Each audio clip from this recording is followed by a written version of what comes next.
Okay, we are here at Cold Harbor. The Garthright house is just there between the two trees in the center.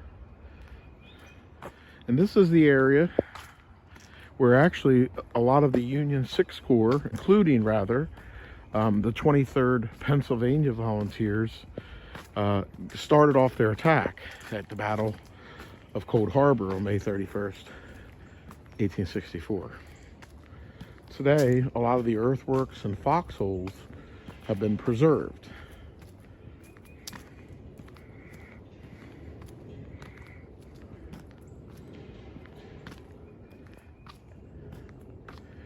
Now, time has dramatically changed this landscape since the war, but in 1864, much of the Cold Harbor area was cleared farmland. One federal believed that the openness of the land was the greatest part of the misery. The deadly fire of the Confederate sharpshooters prevented Union soldiers from moving freely behind the lines. There was no cover from fire of the enemy, one veteran observed, except in the trench itself.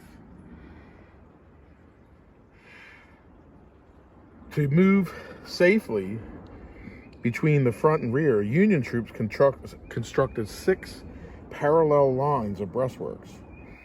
We are currently standing between the 4th and 5th. So the old Cold Harbor Tavern, which was back in this distance, was behind the 5th. Then the 5th was right here. The 4th line of breastworks are right in front of us. Then as you go toward the Garthright house, you got the 4th, the 3rd, the 2nd, the 1st, and then the rebel breastworks of Cold Harbor. I'll try to post a photograph of these lines of breastworks. Not many people get to see a Union foxhole, a foxhole that was built during the Civil War. But here at Cold Harbor, there are many of them that dot these lines of breastworks. And you can see one right here in front of us.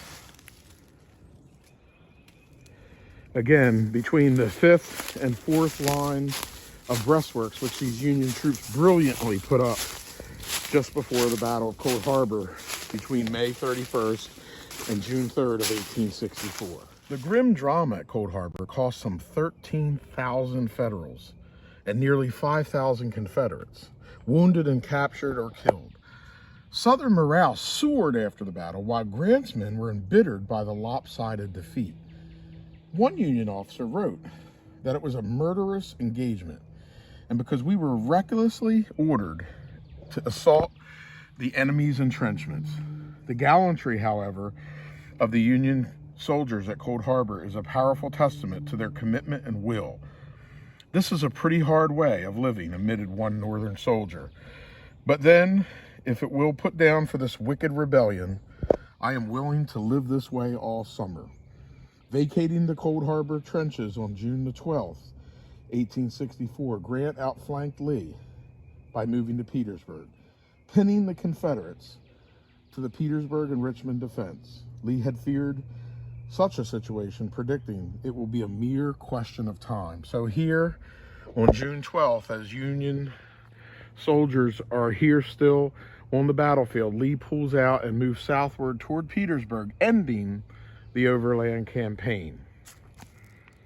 The Union front lines lay 325 yards west of here. Reserve troops occupied this ground. These Union rifle pits may have been a stop along the relay system that brought reinforcements and supplies to the forward line. Imagine soldiers huddled inside these trenches with their rifles, canteens, blankets, and haversacks, waiting for the call to the front. The baking down of the summer sun became intolerable, remarked one veteran, that the line of men would canopy the whole trench with their blankets. Overcrowded conditions, poor sanitation, and too few rations allowed sickness and disease to weaken Grant's army. Nearly 3,000 Federal soldiers reported to Union hospitals during the 2 weeks at Cold Harbor. On June 2nd, 1864, the night before the grand assault on Cold Harbor, Union staff officers passed along the battle lines issuing orders. One officer, Major Horace Porter, was in this vicinity when he witnessed a scene of foreboding. Porter recalled, "As I came near one of the regiments which was making preparations for the next morning's assault, I noticed that many of the soldiers had taken off their coats and seemed to be engaged in sewing up rents in them. This exposition of tailoring seemed rather peculiar at the moment, but upon closer examination, it was found that the men were actually writing their names and addresses into slips of paper and pinning them on the backs of their coats, so that their dead bodies would be recognized upon the field, and their fate made known to their families at home. Such courage is more than heroic. It's sublime." We are standing here in front of a Union artillery battery located on a commanding hill about 400 yards behind the front lines. From here, Union officers watched for activity along the Confederate lines and opened with a barrage of shells whenever they spotted a target. Southern cannoneers responded, but their projectiles either ripped into the ground or in front of the Union guns, or passed overhead. Rarely during this 2-week battle were the guns silent. Constant shelling tested the nerves of the soldiers, prompting one to remark, "You would have thought that this whole world had let loose its dogs of hell." Adding to the misery of Union and Confederate soldiers at Cold Harbor was the fear of enemy sharpshooters.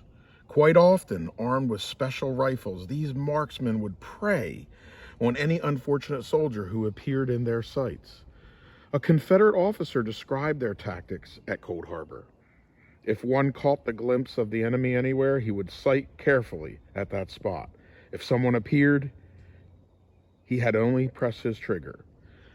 A soldier from the 15th New Jersey Infantry was killed in this vicinity when he reported to his colonel that he had completed digging a grave for one of his comrades. Instantly, a musket ball struck him in the face, and he fell dying at our feet. He was laid in the grave he had just dug, that we had widened for 2. While it was impossible to be certain how the pit that is right here in front of us was used, it is typical of the defensive positions that the sharpshooter would employ their deadly work. Others chose to climb tall trees to be able to spot the enemy movements behind the main lines. And today, this is one of the final remaining rifle pits dug in 1864 by Union soldiers, most likely of the 6th Corps, here at the Battle of Cold Harbor. By the time the armies had reached Cold Harbor, soldiers on both sides were adept at building earthworks. These trenches are typical of the works that stretch for nearly 7 miles and define the fighting here at Cold Harbor. Union General John Gibbon wrote, "A few hours were all that was necessary to render any position so strong by breastworks that the opposite party was unable to carry it, and became a recognized fact amongst the men themselves that when the enemy had occupied a position 6 or 7 hours ahead of us, it was useless to take it." And these are the breastworks here, dug by Union soldiers here at Cold Harbor. The earthworks in front of us were home to Union soldiers for 2 weeks during the fighting at Cold Harbor. One Federal officer described the suffering that these troops endured, living and working. The work of the entrenching could only be done at night. The fire of sharpshooters was insistent, and no man upon that line could stand erect and live in an instant. This condition of things continued for 12 days and nights. Sharpshooters, fire, both sides went on all day, and all night the zigzags and parallels nearer to the enemy's works were being constructed. In none of its marches by day or night did the army suffer more than these 12 days.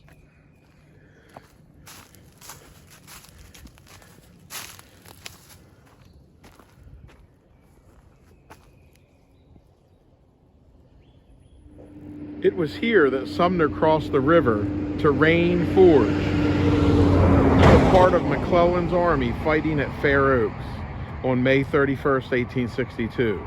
Here, a part of Porter's Forge crossed in the night of June 27th, 1862, after the Battle of Gaines Mills. And it's also here that Stonewall Jackson, rebuilding the bridges destroyed by the retreating Unionists, crossed in pursuit on June 29th, 1862.